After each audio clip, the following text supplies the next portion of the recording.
Hello there, it's Sarah Jewell.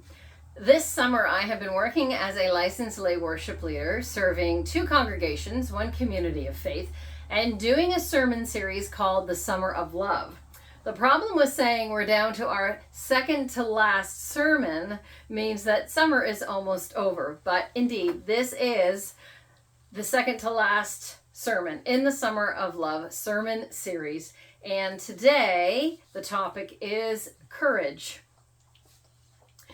It's been a year since Frederick Buechner died at the age of 96. An American, he was a prolific author, Presbyterian minister, preacher, and theologian.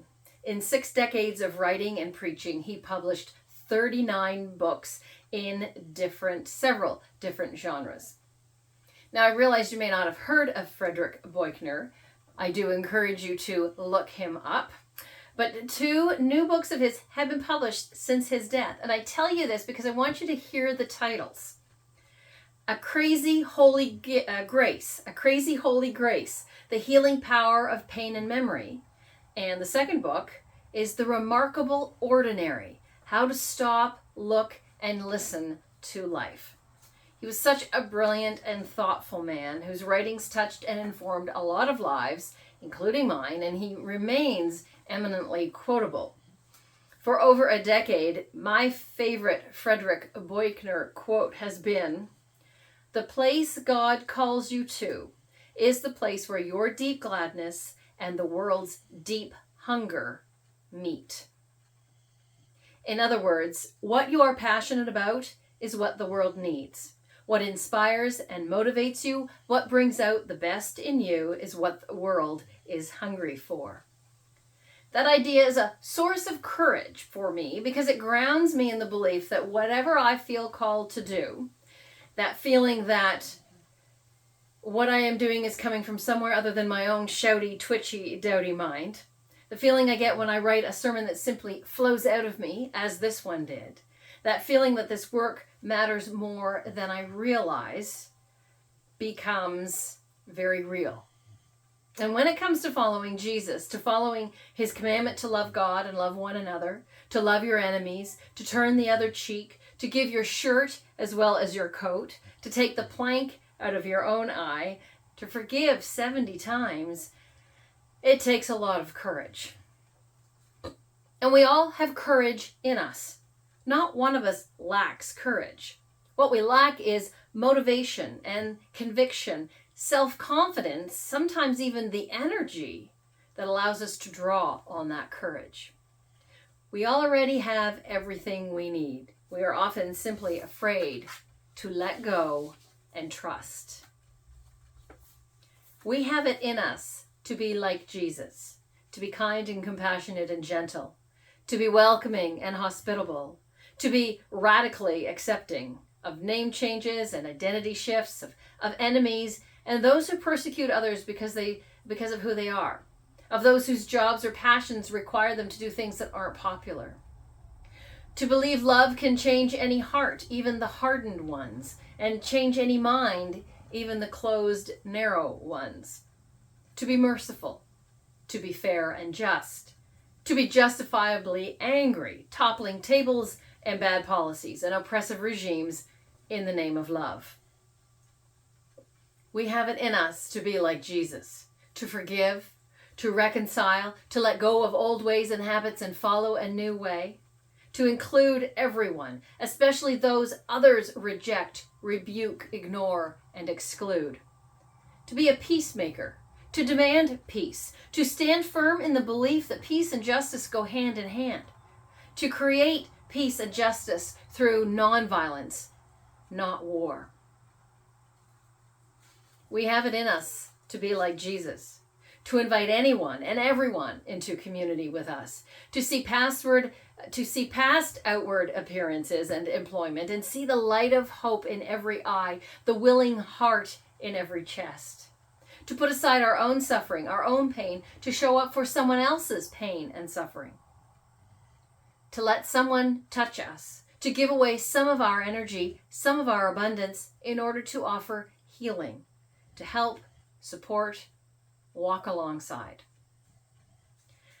At the same time, we have it in us to become like Jesus, to reflect and discern, to learn, to be willing to experience new things, especially the things that make us pause and think, that make us uncomfortable or apprehensive.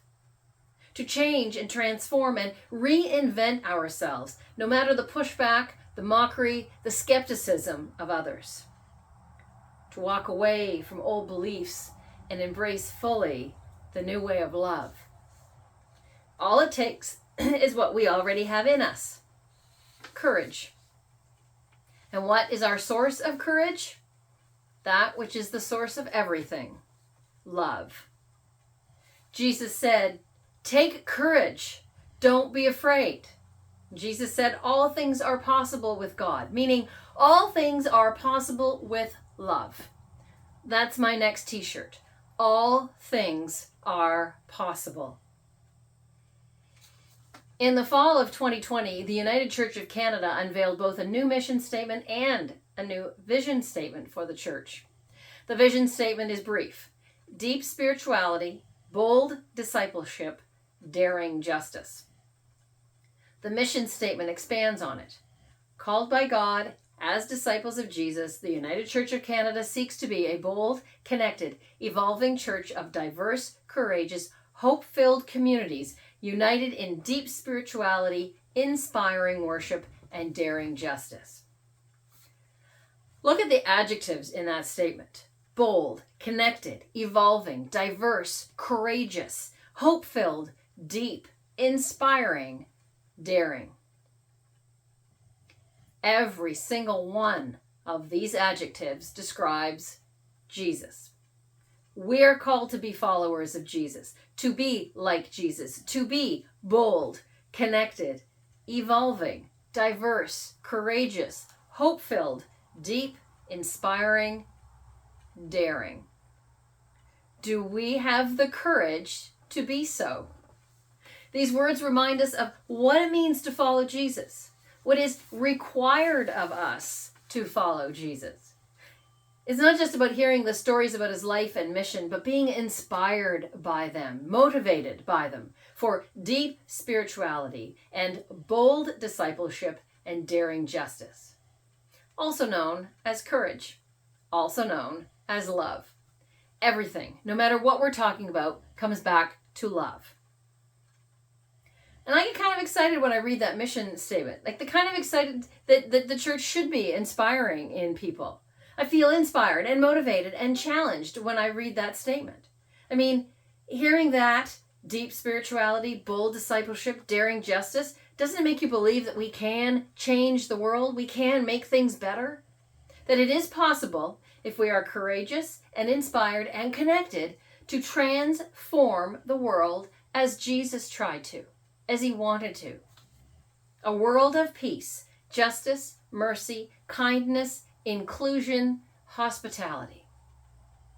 This is the point of hearing the stories of Jesus' life and mission again and again, year after year, to show us how to be like Jesus, to have a deep spirituality, to be bold in our discipleship, to be daring in our pursuit of justice for those people Jesus pointed out to us, those who are lost and stripped bare and imprisoned because of poverty, grief, mental illness, addiction, violence and persecution, arrogance and greed and injustice, because they are Black or Indigenous, because they are poor, because they are queer, because they are in an abusive relationship, because they're struggling as a new mother, struggling as a single parent, because they live in nursing homes or have no home at all. These are the people Jesus points out to us, points us to notice, to care for, to support.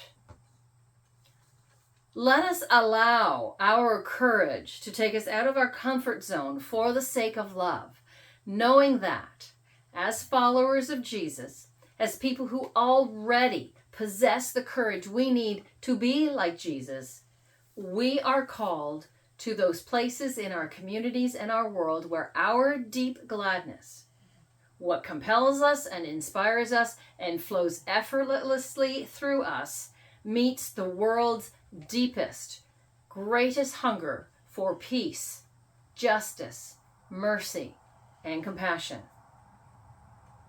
And of course, for love. May these words be wisdom for our living. Amen.